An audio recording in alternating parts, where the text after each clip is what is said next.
One. All right. Hey guys, how's it going? Your favorite boy. Hey guys. Your favorite boys on the block holding down for the Backstreet Boys. We're here with another episode, the podcast formerly known as Homeboyz Only, and this is episode 2. And the byline I like to go with here, because I said this shit in the last podcast, and it felt good, so I'm gonna roll with it. The podcast where we do a lot of capping, screen capping, that is. And That's damn right. on that subject, I know people usually when they watch a podcast, they just don't watch anything at all. It's just a still picture. So for our adoring 30 fans, if you guys would like us to do it, maybe a still picture instead of a screen capture, because I know like you don't like seeing me just go to whatever bullshit windows I have popped up. You might want something interesting there. I don't know, but just get feedback on that. And we're here to give you a pretty formal, well thought out show. The last one was pretty spastic, and this one will be a little bit more concise. And let's go to introductions. I'll start my boy Hudson. All right. Thinking about introductions, like I have to introduce myself. I probably shouldn't have said my boy Hudson. I probably should have said my boy, and you could have introduced yourself. Yeah, my name is Hudson. Though you know that. Yeah, I'm here. I'm queer. And I'm ready to fucking rock. That's the tagline of the. We're not sponsored by this company, but ye old Bohemian Rhapsody, fucking Freddie Mercury Jesus. movie that just came out. Are you planning on watching that, Hudson? Absolutely not. All right. They had. I don't even know if Bohemian Rhapsody is a song that I can get excited about anymore because like it's the go-to song for like the type of people I cannot stand, and I can't stand for that. So I am not affiliated with that song in any way. It's a damn shame because Queen's best songs, and the only songs I'm aware of is Queen's best, like the big three. Those songs are good. Like We're the Champions, Bites of Dust, and of course Bohemian Rhapsody. Those are good as like anthemic songs. But the people that mainly abide by those tracks are some of the worst Urban Outfitter esque. Fucking, we would have started like in 2007, and we used to tell all of our friends that they were fucking bitches for not going to Starbucks back then type of guys, and I just it's hard to abide by those people at all. Yeah, no, I can't. That's just a demographic of people that I I will never affiliate with. Like there was a time where I was like, you know what? These people they're not that too far from me. These are just people. But they're not people, Jabir. They're not people at all. They're not even human beings. But anyways, let's move on to the topics. That's off the meat of the schedule. So we got a couple of good things that's happening in this glorious month, as everybody knows, the king of the season, November. And while we will talk about the importance of November later, I felt it was good to get out the way, something that people may be interested in, they may not be, and that is the best sporting story of the year so far. And I guess I'll kick it off since I passed to my man Hudson earlier. Me personally, when I look at an interesting sporting story, I kind of gauge it around three, kind of qualifications. And the first one is, does it matter to anybody else other than me? Because if I could talk about Auburn football all day, but Auburn is probably like the 200th biggest like college football team behind the real big dogs. And while I acknowledge that, we deserve more respect, we are called Auburn, and that's probably why we don't have respect right there. Number two, I don't have a two or three. I made number one up as well. So really, the best sporting story to me so far is the fuckery of the Lakers roster. And I know Hudson, have you been able to catch any Lakers games so far? I have seen a few, and it is ugly. It's not good to look at. They're Like their peak of their season so far was the fight. Like that was as good as it gets, and it's probably as good as it will get this year. it's very possible that unless they make like I'm trying to think of trades that'd be this grand. It had to be like on the level of like Eagles trading half of their roster and picks for Carson Wentz, and that happened to work out. They'd have to like get something of that amount of value, but maybe even bigger. I'm talking like fucking Katie. Uh, if you don't know Katie is Kevin Durant. Uh, Lamarcus True. Aldridge, Lamarcus Aldridge, and I don't even know. Maybe like prime Kobe to make this roster palatable for an actual run. But as it is constructed now, I believe the fight might be the biggest success because it did keep people entrenched into the progression of this. Because if that didn't happen, you would just have a 4-6 team that has Rondo starting still, that has JaVale McGee as their best player, and that has Kyle Kuzma with a 100 emoji tattoo as the most notable thing that happened on the court at any given moment. I So, do agree. So with that being said, if you want to follow anything in sports going forward, because the NFL is, I believe, at a halfway point. College football is dead because, goddamn Alabama, and UFC isn't a sport; it's just a massacre of CTE. I would recommend going to the NBA. I would recommend seeing the progression of LeBron's hairline, or maybe the regression, to put it better. And let me behind the back flick it to my boy Hudson here. Okay, so gotta introduce what I feel like is the best sports story of the year. Um, it's not really a story in itself. It's more like a story between man and himself. The limitations that we all face in our lives, right? Okay. And in this case, the limitations that we're talking about is man and weight and gravity and age. See, Bartolo Colon, he's coming back. He's coming back for his 22nd season. And for many, you might be thinking, well, what's baseball? I've never even heard of that. And I agree. It's pretty underrated sport in my opinion. No, nobody I know has ever even heard of it, but you should watch it. But preferably when you're high or drunk or something, because you can't watch it sober. But essentially, this guy, he's essentially Big Poppy. They call him Big Sex, but he he's got girth for days, but he doesn't really have the athletic ability to match it. He supposedly won a Cy Young in 2005, which is a big deal, but I don't believe. Um, Beyond that, he's also known for hitting his first home run of his season in his 19th or 20th season, I believe. So the man was in his early 40s when he hit the first home run he ever had in the major league. Now I feel like he's a hero that we can all get behind. He's a hero that we can all truly like be proud of. Because you look at yourself in the mirror and you don't like what you see. All right, you see a lot of flab, a lot of sag, and you just don't like it. You know that if you ran a mile, you'd probably die.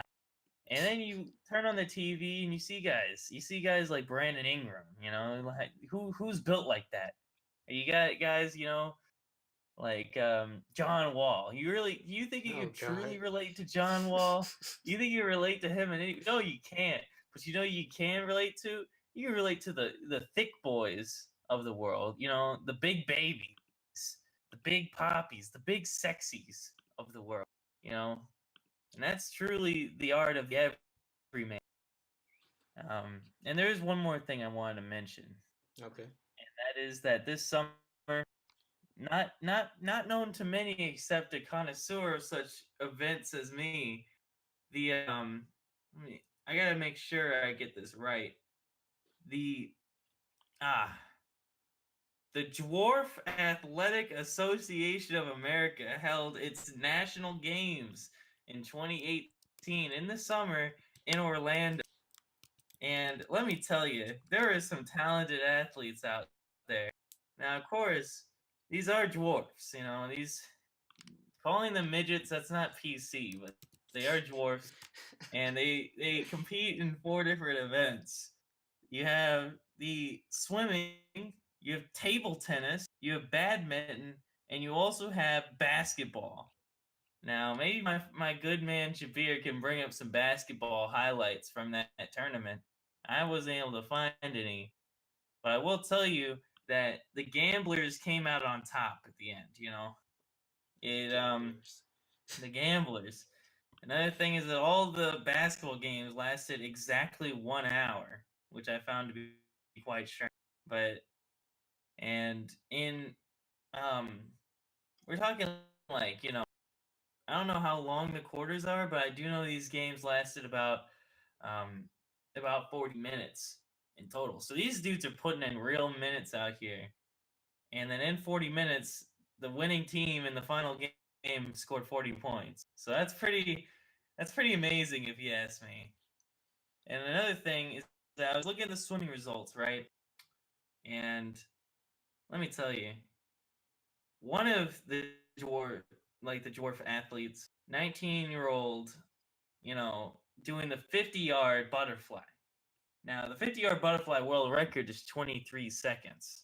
Now, not everyone knows that, but I do for some reason. Was And it a man or a woman who said that? it was a man, Ah, damn. and that's like the Olympics. But in the Okay. dwarf Olympics, you want to know how fast he did it? 18. No, that would be incredible to be honest with you if he beat that. 1 second. It's right here. The 50-yard butterfly was set by Connor Giaffrida, a 19-year-old. So he's from our class, and Oh. he did it in only 10 seconds longer.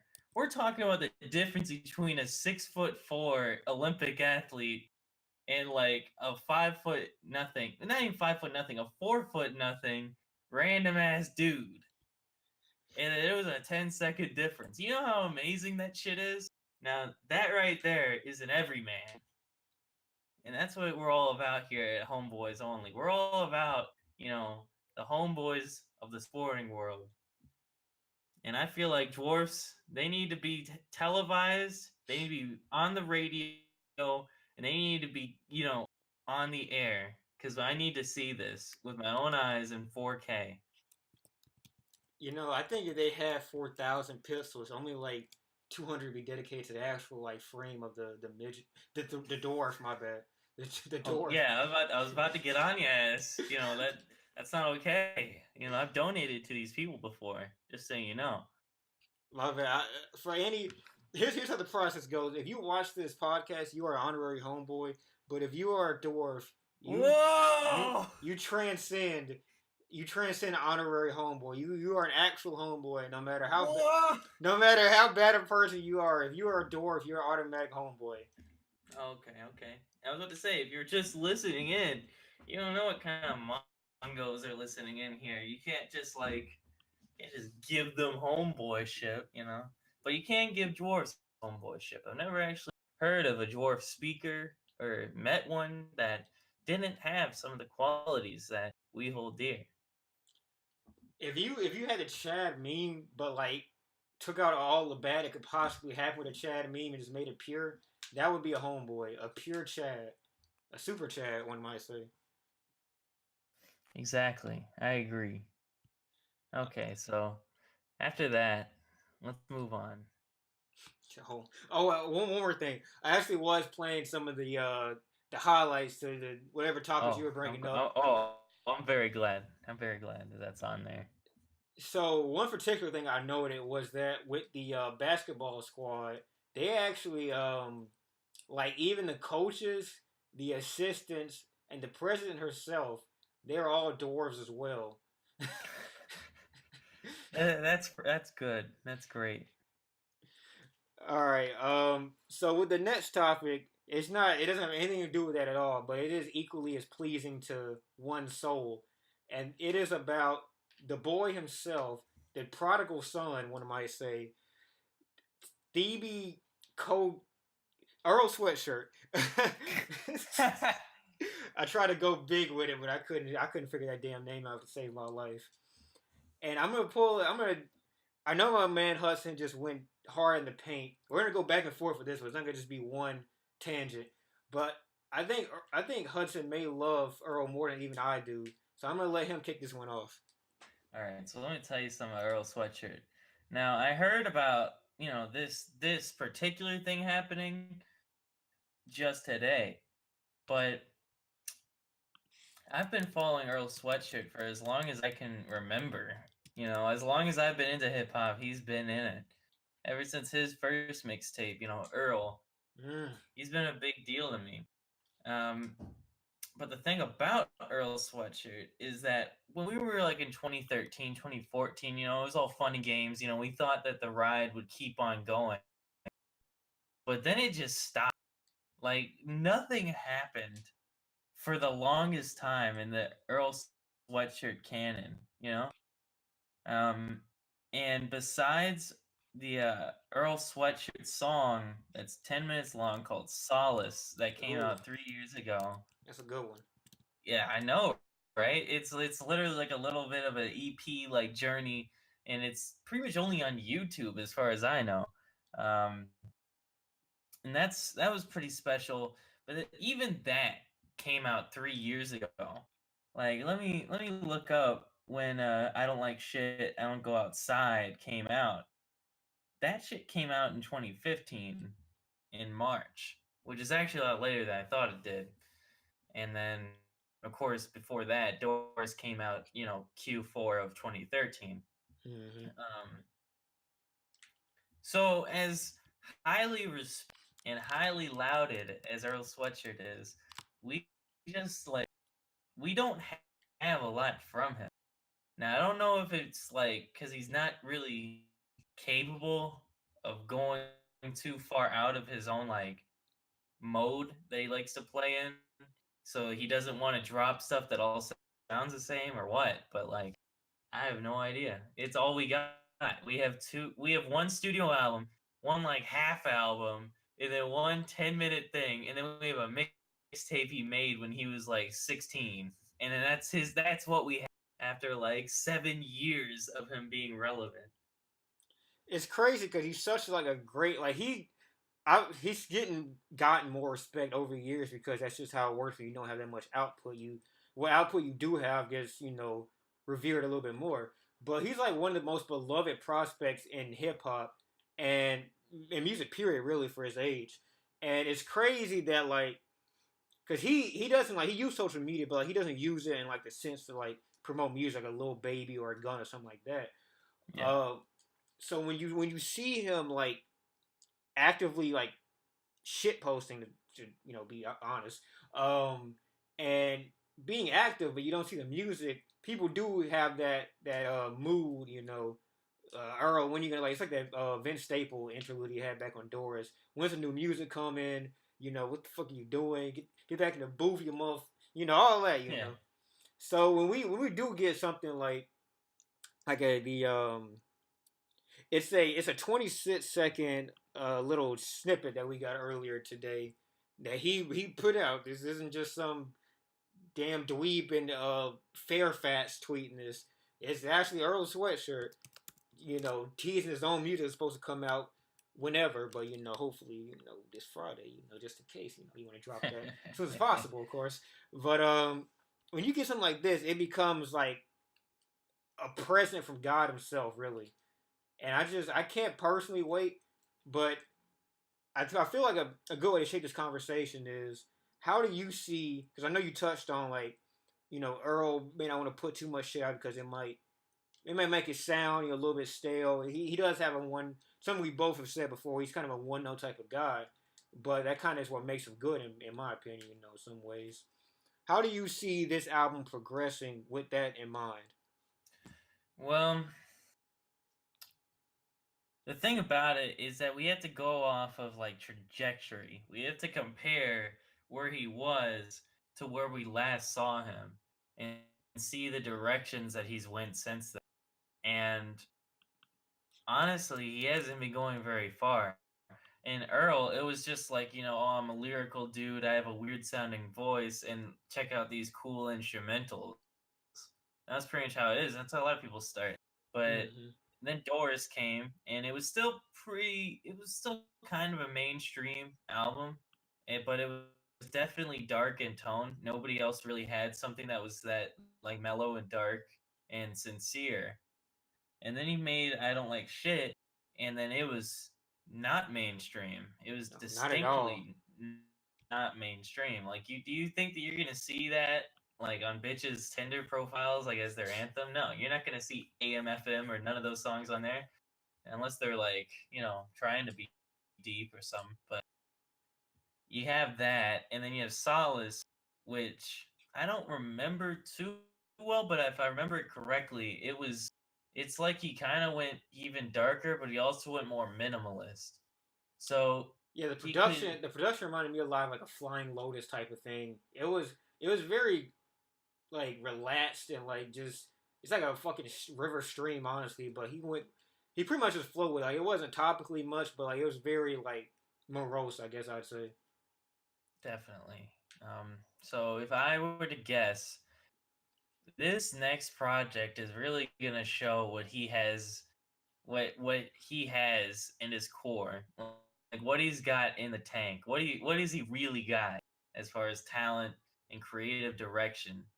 If he has it, then he could create like something really avant-garde and challenging, and it really will it'll bring everything that he's done to the next level. But at the same time, he could do something safe, and maybe he could do it well, but we won't like it very much. If he did something safe, it'd also be unprecedented in its own way. Mm-hmm. It's really a mixed bag. Nobody really knows what the fuck to expect. It's like seeing Michael Vick go up to the huddle or something. Like it's definitely different.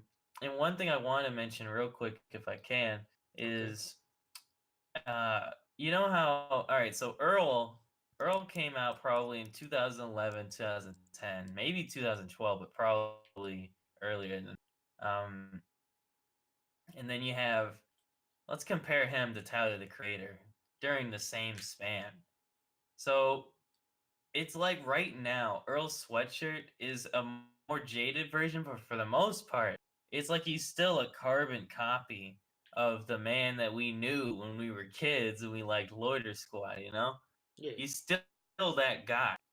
And you look at Tyler the Creator, he had Bastard, he had Goblin, and he had Earl. Not Earl, fucking Wolf.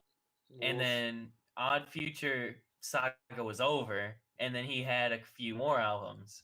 And he's literally done like he's been flipping and twisting the fucking bag so many different directions. Like, did you know that since fucking Scumfuck came out, he's released 4 singles? Like, Yeah, out of nowhere, Tyler the Creator has 4 fucking singles. He's probably gonna come out with a new album in like a month. I mean, I heard that him and ASAP or ASAP Rocky rather are dropping an album soon. That's what I heard. that shit's wild. He's a way like I know what you're going with this. I don't mean to interrupt you, but like the counter trajectories you have between those two, it's amazing, honestly. Yeah, it really is. Like, I don't even understand, man. And it's something that we've talked about because we're like I think even regardless of like just it being out of sheer love for the that one era where they were together, actual like similar minded people. I think we do still enjoy Tyler when he makes good music on some level, not just out of pure nostalgia, but out of dislike of his music. At least I do. Do you, Hudson, still enjoy some of Tyler's occasionally, sometimes? You know what? I didn't enjoy Flower Boy, like not even a little bit. I'm gonna be real with you. Cherry Bomb, I was so excited when it came out. I remember that, and I was like, you know how that album was, especially when it first came out. I was like, what the fuck is this shit? But that wasn't even like a profound "what the fuck is this shit." It's like literally someone took a shit on a plate and gave it to you at like a restaurant, and then you're like, what the fuck is this shit right here? And you can eke out one or two songs off that album that you like, and you probably eked out one or two songs off, Flower Boy that you like, but like you gotta compare that to like Wolf or Goblin, where you could literally take half the fucking album and then put that shit in a playlist, and then you'd love that shit. I don't know. I think it was. I think that Tyler's over. I've canceled Tyler in my head. Oh, geez, you canceled him. Holy shit. He's canceled. It's over. my man, Washed. my man canceled the man. You know what's the funniest thing is I thought Cherry Bomb was it was definitely a different mind than Tyler when to drop a Wolf. It's definitely a different person. But I thought that was like his version of like what he makes and then like what he made rather. What he made and then like added to like a nerd type of twist. Cause it was definitely inspired by like some of the more rock type of shit with nerd, a little bit. He wishes he could do shit like Nerd though. Like, I don't know. It's not Cherry Bomb. He wishes he could be Nerd, man. It wasn't. Like, I get it. I get where you're coming from for sure. I think I was saying the same thing when I heard, and it's been a long time since I listened to Cherry Bomb, but like, I don't know. Tyler's got to be Tyler. It was too late in his career to try to be like Pharrell. Yeah, it is very true. As far as Scumfuck, I think that's just him palenting towards the new modern audience that will love that, and of course they did love it.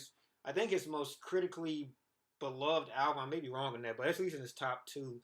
And it's Yeah. it's funny because it's like as far as sound, it's a word you used earlier. It's his safest because it literally. I mean, not to say that you have to offend people to make good music, but like it's his least aspiring. I would say it doesn't really shoot for anything high, and that kind of beach wave like Georgia Smith. What's the other girl's name? The one that did Tyrant. I can't remember it, but yeah, Georgia Smith type of sound, really just sunny type of thing, California Oh, vibe. you're talking about Cali Uchis, right? Cali Uchis, yeah, that's I know they work. Jesus. That's the Oh that's man. but that's the sound like he was going for because you could tell like they worked so often and that's what he was going for with that and that's I don't want to say safe in the sense of like you know he didn't try to make any risk but safe as in like the Twitter people that like just like basic music. That's what he was going for and it felt like it was bad obviously. Well, I don't want to say it's bad, but it just wasn't our palates precisely. But going from that, this all ties in back to Earl. When you have Earl now, he has like this kind of dedicated stand base, and with that, you have a situation where he could just come with dark shit because people that follow him now pretty much are just depressed people. I feel like not us, Oh yeah. not necessarily us, but like people that really just tweet this man every day, like where's the album, where's the album. They really depend on this motherfucker that gives us some damn emotions. He give us a voice.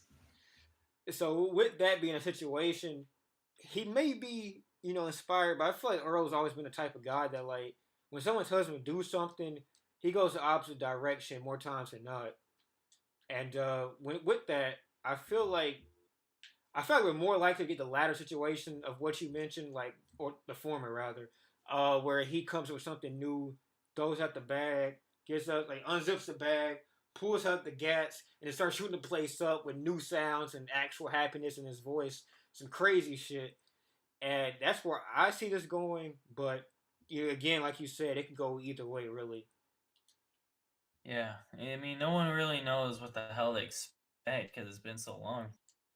But it's just that way for a lot of people. Like, it's just a really fast moving market these days. Like, even back in 2012, 2013, it was still an album based market. Now, with SoundCloud and SoundCloud rappers cranking out songs in like a single afternoon, everyone's just used to, I don't know, the quick release.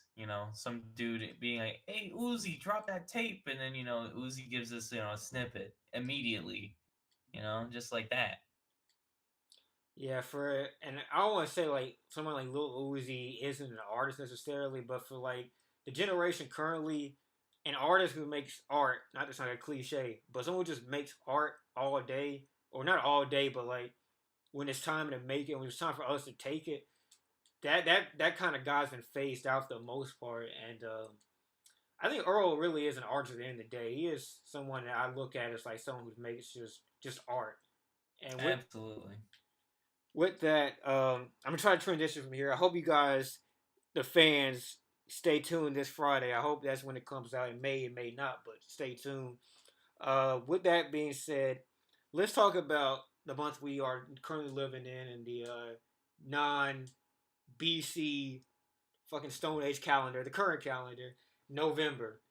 Now, for me personally, the fall is the best season, period, because it's not 9,000 fucking degrees down here, but also because the fit game, the Starbucks game or Frappuccino game rather, and the it just feels like a good ass season. The happiest season of the year in my opinion. You have any thoughts about November or the season in particular, Hudson? Well, honestly, I hate to sound like a contrarian, but November is kind of it's in a lower tier of month. All right, and I'll tell you why. It's because a lot of the leaves have started falling by the end of October.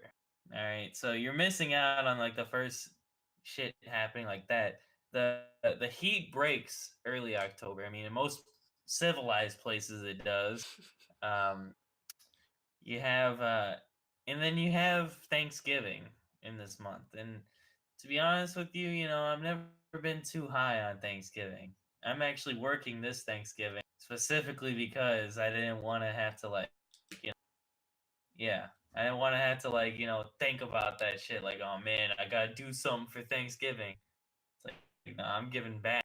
Not to homeless people, but to these barracks boys. But um I don't know. As I like the fall though. You're definitely right when it comes to the fit. Because like me, like when I was at Auburn, I would be just like rolling around like in September and October, and I'm trying out to wear these fits that just didn't make sense for that weather. You couldn't do it, but I tried, and it's just a bad idea. Hell, even up here in New York, I tried wearing a leather jacket one day in September. Like It didn't it work. it just didn't it couldn't do it. I couldn't cut it. So I'm glad for, you know, layering, and pants. Oh, pants! What an adoration that we can all give out there. Just the purest blessing that God has given us, year in and year out. Pants. Yeah. I will say on that note, it's my current Twitter headline, the yoga pants season, and while yoga pants has been overdone 20 times over in Auburn, it is when you see a good example of the appeal that those blessings give you. It really is amazing. And while you may not find that in Auburn, if you live in a New York, maybe a Miami, a California, where you can't wear those anyway because it'll be 110 degrees. When you do see a good example of that in the right woman, it makes you wonder what's better, other than like maybe just a bikini in May, but fuck May, fuck that. Yeah. To expand upon the season a little bit more, or expand upon the topic a little bit more, I feel like it's kind of how you said it is the beginning of like people like feel forced to be festive because of course in December that's everywhere where you feel like you gotta be I actually would say October kind of, but I feel like Halloween's been phased out a little bit as time progresses as you get older. But maybe that's just me. Maybe if I was still a little kid, I'd be different. Speaking of Oh that. no. Halloween for me, it was literally like any other day. I did not even think about it. Like it's literally my version of Halloween was that I had to go to the hospital that day for somebody else, and then I just saw the nurses dressed up like I don't, they're just dressed up, and I'm like, man, that's fucking weird. I didn't think about it till later in the day. I was like, oh fuck, it is Halloween. You know what's crazy is that it's kind of been a way that like the industry is like kind of phasing out Halloween a little bit because we don't have other than like your Michael Myers and shit like that. Um, I know it to bring up another point. Starbucks they moved like all their festive shit to like August, which made a lot of people pissed off. But I mean, that's the shit that sells, so you might as well get another month out of it, right? Right. And with Walmart and stuff like that, you really don't see the product placement isn't that prevalent as it used to be. I don't think I even went to Walmart in October, but if I did, I don't remember seeing any uniforms being like displayed like really heavily like it used to be. So I think it's No, it really ain't what it used to be. And I don't know why, but it just ain't. I think with the way that like kids are less creative. Like I don't want to say kids are dumb necessarily compared to where they used to be at, but kids are definitely a little bit less creative than they used to be with shit like dressing up or being somebody that's imagination basically. Oh yeah, but I mean, I could talk about that all day long. It's just like I don't know. There's no. It's all the sound that we're exposed to, especially kids are these days, like in the form of like constant television. Like I'm talking about, like not even them watching it. I just know that whenever I go to a place that has like kids, like young kids, is they always got like children's programming just on in the background at all times. So I'm like, come on, bro, can it be quiet around here for like a minute? Like shit. And that and like, every kid has a fucking iPad and they all got their little earbuds that they look at their PewDiePie and fucking whatever the fuck they watch these days. Ninja. Logan Paul and yeah. Yeah. No, it's just like with all that going on, who are you gonna dress up as? Like Logan Paul? Like the people you watch on YouTube, you're gonna dress up as like some douchebag? Like I don't know.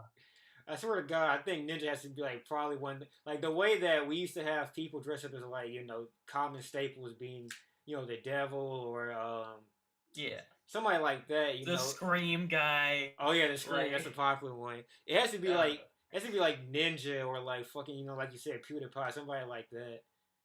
Because I mean yeah. those are people that kids adore now. Like it doesn't matter really the time. That's just how it is. But Yeah. bring that back in a little bit. With November, with the festivities, people like pretty much the last 3 months or so, people start becoming a little bit more open and shit like that. You kind of feel like you get lost in the a man made type of hype where like it doesn't have to be like everybody ODing on like it's Christmas, let's get the trees out, shit like that. And while it's cool to be festive, there's nothing wrong with that. It feels forced a little bit more, and now with social media, people want to like outdo each other with the festivities, and it kind of becomes corny at one Yeah. point. Yeah. Like bitches dressed up as like fucking Christmas trees like the middle of November. Like, come on, man, let's stop it. All right, let's bring these dogs back home for a second here, all right? Like, just like that. One, Yeah, but they don't even doing that these days, really. Like, not like they did even like a year ago. It's like nobody really has that like nobody has effort or passion anymore. Everyone just kind of like I don't know it's like you get exists. once you get that one selfie in for the gram, it becomes like I just abandoned that line of thinking. Like festivity. Fuck it, I got my likes already. Let's keep it moving. Exactly. But one great thing that I believe November brings, and I think we should all agree with this. If you want to be a holy person, you want to meet the pearly gates and get accepted, is the premise of No Nut November. Oh my. All right. Now, Let's talk about it. I'll start with three quick little tidbits on. I'm gonna bring in both sides of the argument with this one because there's a little bit of misinformation about No Nut November's like actual health benefits versus just mental benefits. And with that, I'm gonna start with the negative side of No Nut November. For a lot of people, they become more constipated emotionally than they ever will be in the rest of their lives. Like a lot of people, it's a placebo effect that they become happier people. You can only really become a happier person from not fapping by actually just wanting to be a happy person. If you're a shitty person that their only good graces come from getting, the rocks off, then you're just gonna fuck up the rest of your November for not just you, but everybody around you. Yeah, it just can become a menace at that point. Like you're just like this fucking like pent up son of a bitch that nobody wants to talk to because all you want to do is like, I don't know, fuck things and be angry. And that's That that's that's another part of the topic. A lot of people believe, and if you're a youngin that correlates certain like buzzwords to other buzzwords, and maybe you hear more testosterone is kept in or produced from not beating it, you automatically associate that with being more appealing to women. And while it does make sense on like a facetious level, like just the very bare minimum of how you want to conceive things, when you really think about it, if you don't have, I don't want to say game, but if you don't have like the will to talk to women when you're as relaxed as constantly beating it would should make you, um, being pent up and like more apt to fuck up vocally, that's not gonna make you more appealing. You have to be. You can use that time to, I guess, be able to talk to women more and maybe get more I practice. do have to retort Okay, against that, to be honest with you. okay, okay. Because, all right, when I actually have a little bit of a story, it's not really a story, but I have personal experience when it comes to this. All right, Let's get it. so when I was at ASMS, there was a good period of time where I just did not masturbate in any way. I didn't think about it really after a while. And the thing about it is that this was a time when I was not getting any bitches. This is sophomore year. I wasn't getting any hoes whatsoever. But I was so fucking horny that I just the thing about that is that, since you're so like one tracked, I'm like, all right, I gotta get in this shit, I gotta make this shit happen. You start you start becoming somewhat delusional because you believe that your odds are a lot better than they really are. Like you'll just start like, I don't know. You'll become a lot more like you'll become a volume shooter. And not only that, you'll become a volume shooter on a basketball court which you believe has like 9 different places to score. So essentially, you're gonna spread yourself way too thin. You're gonna lose your strategic edge, is essentially what No Nut November does. But on the bright side, you're gonna have a lot more give a damn due to the urgency because you know that the only way you're about to bust a nut is if it's at the hands of someone else. So if you're some kind of loser, then it may be the thing that will push you up over the edge. Who knows? I But will I will say there are a couple actual benefits. I've looked into this before, like I think it's maybe last November, some shit like that. But like a couple benefits that actually do happen. You do get a deeper voice if you do it long enough. Like because I don't know what I think it is actually increased testosterone to some degree from not doing it. I think once you really because like it's like that feeling. I think in your brain, if you release that shit too often, the feeling of pleasure, it does start fucking up with shit like deeper voice and shit like that. So while that may be, I think a deep voice actually does appeal to women to some degree. And if you are speaking to women more, as you put, naturally that would eventually catch one woman and just want to fuck off just having a deep voice alone, of course. So that, yeah. having the baritone Barry White that may come from from not beating for a month, that may get you in the poo nanny, honestly. And you get that Barry White voice from like, it being like 12 noon on November 1st. It's like, man. But I don't know. My take on this whole no nut November thing is first off, I don't know. It's because the world moves so fast these days, but I don't think people realize that this has only been a thing this year and last year. Like, It ha- Before that, it was just no shave November, and even last year, no shave November was a bigger deal than no nut November. And this year, of the lack of memes at the end of last month, it was just pushed and pushed, and now it's become a real thing. I don't know if people are actually doing it, but it's a real thing. that's something I thought about. I believe it was around 3 p.m. earlier today because they had a sign and it was like enter fraternity club, which is I guess some gay interfraternity like orgy shit they do, and they had a sign on campus that was like just a mustache, and it was like the span of like November to like late October to pretty much middle November, and I guess it's just like 2 or 3 weeks to prove who could grow a bigger mustache, beard, what have you, and with that. I just thought about No Shave November used to be like as you put it, these shit every November. Like if you were pretty much 16 and up and you could grow facial hair, that was the most appealing thing to women that could happen this month is their man's just coming out here with the damn full beard looking like Prime Harden out here. And Jesus. and with that, I realized that well two things really. One, internet culture has pretty much like invaded real culture quite a bit, with NoFap being pretty much an internet meme for the better part of a decade, I'd say. Um, and also that internet culture needs to be respected and a little bit less appropriated, put a little bit of respect on the name of us who've been out here contemplating but failing on November for years now. Let's put a little bit of respect on our name out here. But Man.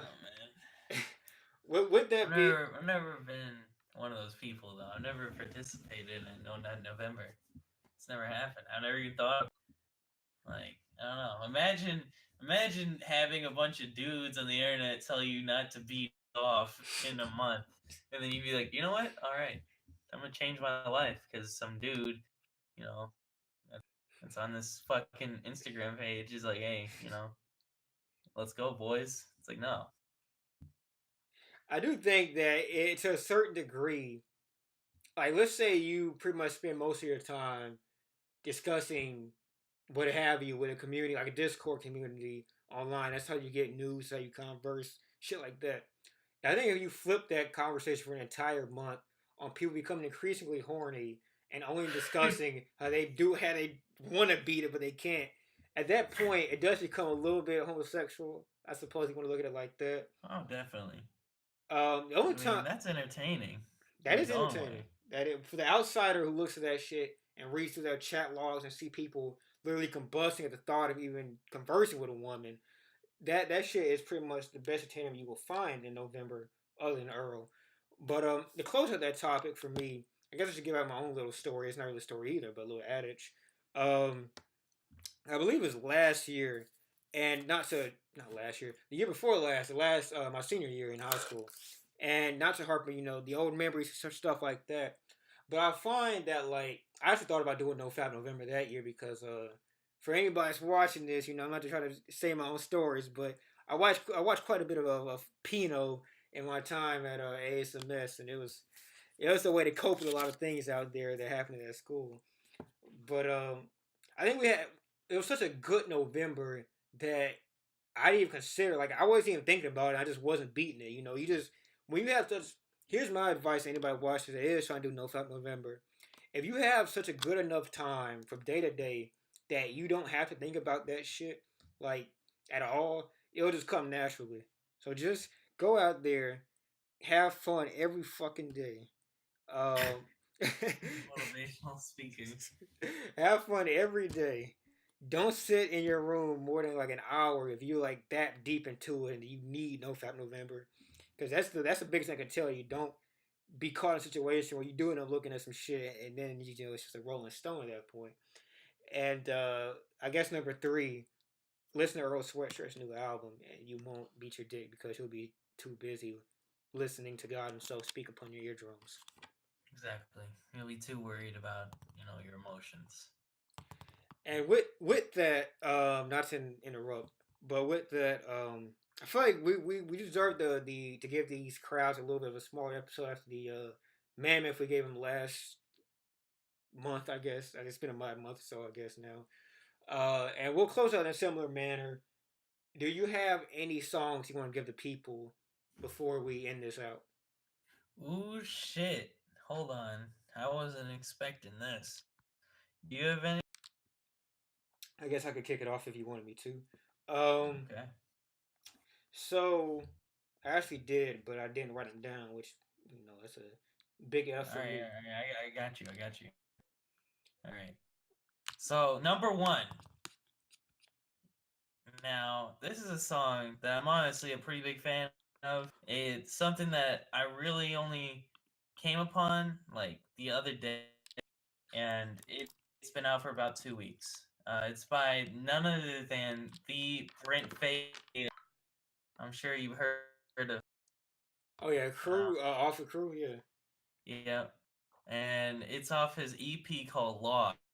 It's called Why Is It So Hard? And Wise is a Z instead of an S at the end of Wise. Jesus. I don't know. Why is it so hard? And it's just, it's him saying, why is it so hard to be me? And I felt that shit. So you should listen to that. You already know that motherfucker can sing, so I don't have to say anything else about that. Um, Another big song I heard about.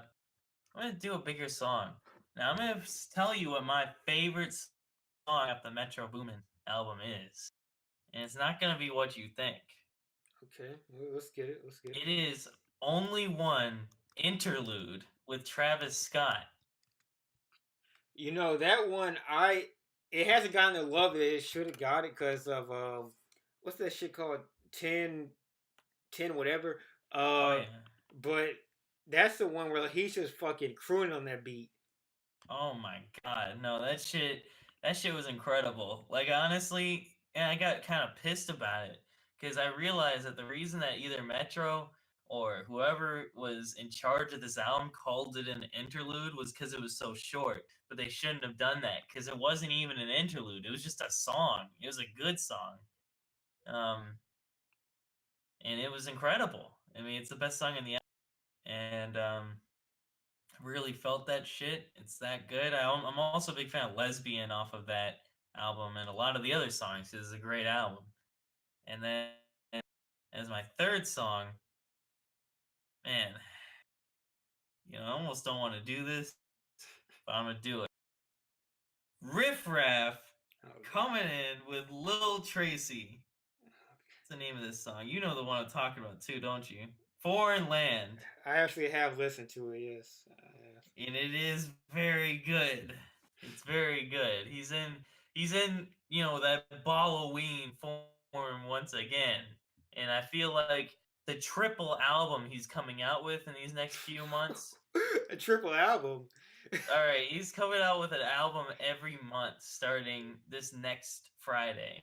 Oh This my next god. Friday is Tangerine Tiger. Then in December, supposedly you have what's the name of that one? It's Purple Cobra, I think maybe. I'm not something like that.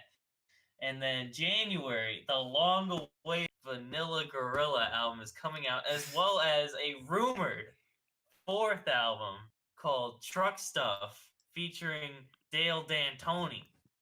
Who the But fuck? I'm not gonna get too big on he's Dale D'Antoni. Don't even look Oh, that up. okay, okay, I It's got you. Riff Raff with a mullet, and it's his country persona. But Oh. uh, this is something that you don't want to miss, especially with songs such as Dukes of Hazard, which is another really good song that came out by Riff Raff recently, but especially Foreign Land. And my favorite part about that song is the fact that in the comments on Instagram of him releasing that song, someone was like, "Hey, how much did you pay Lil Tracy for the feature?" And he said the dollar amount of how much he paid Lil Tracy for the feature.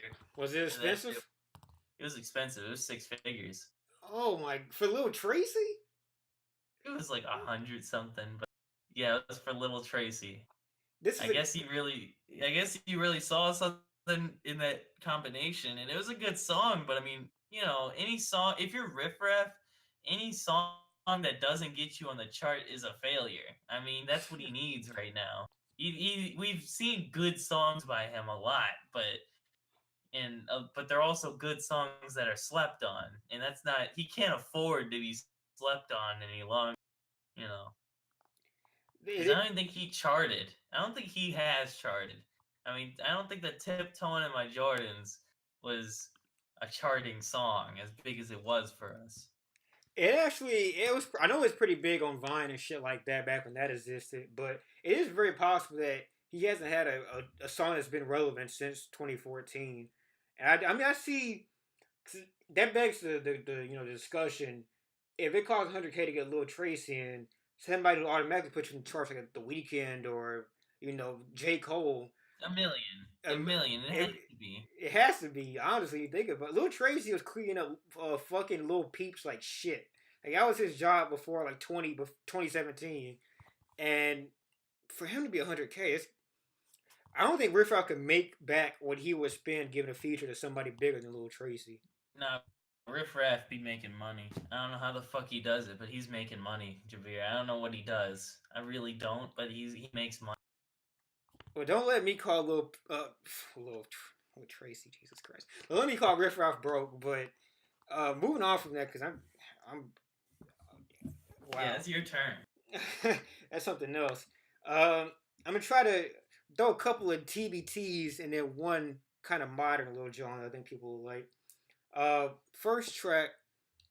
This is off of Gorilla's Demon Days from I believe 2005. I want to say. Ooh.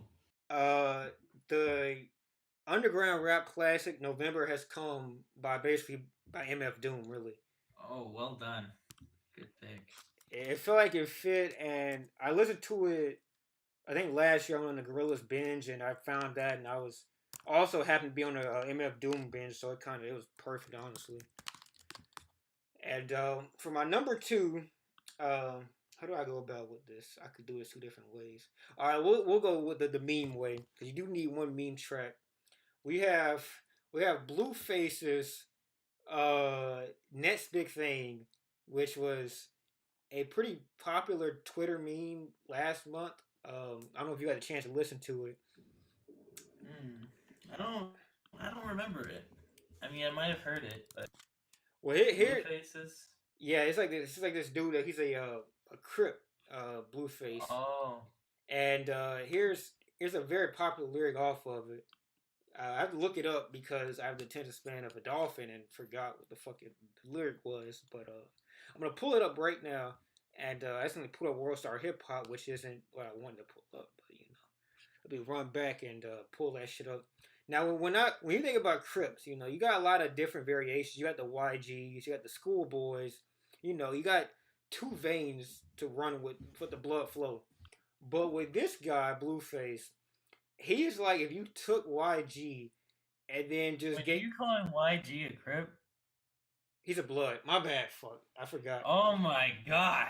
I forgot. It's the whole. And Schoolboy is like Hoover. Like I don't even think you're thinking of like Snoop Dogg or like You I know, don't know. I forgot YG's gimmick so quickly. The whole red we bleeding out here type of thing. That Read everything, bro. I actually forgot his entire discography in that 1 minute. That took me to. It's easy to do that. I understand. Let's keep going. All right, so here's the lyric. It comes with a music video, but the music video is kind of his key dance is that he pulls his pants and then like he tugs his pants one way or the other as if shaking his genitalia at a woman. And with that, it's the lyrics: Gucci belt, my pants sagging until the meat show. Yeah, I bitch. Welcome to the meat show. Holy shit! Why the fuck have I not heard of this? This is something I should be on top of. It's probably the funniest lyric I've heard this year, and the song What's the name of the itself, song? Next Big Thing. Oh shit! Yeah, it's on Spotify. I'll look that up then. Uh, Definitely. I don't want to spoil the hook for you, but it's the hook's basically next big thing, and the next big thing is if you could guess his schmeat, if you could interpret that, you know. But my third track, another oldie, but even okay, it's not older than the song I just mentioned a little minute ago, but it is not hip hop, but it is something you need to listen to if you like black people making black music, and it is Maxwell's "Pretty Wings" uncut off of Black Summer's Night 2009. Hmm. And I've not heard of this. I know you like Teddy Pendergrass and the Al Green types. Have you ever listened to Maxwell? I have not. I don't think I have. He's in the same vein as them. Let me just say that I've used the same vein more times than I have in this episode than I have in my life.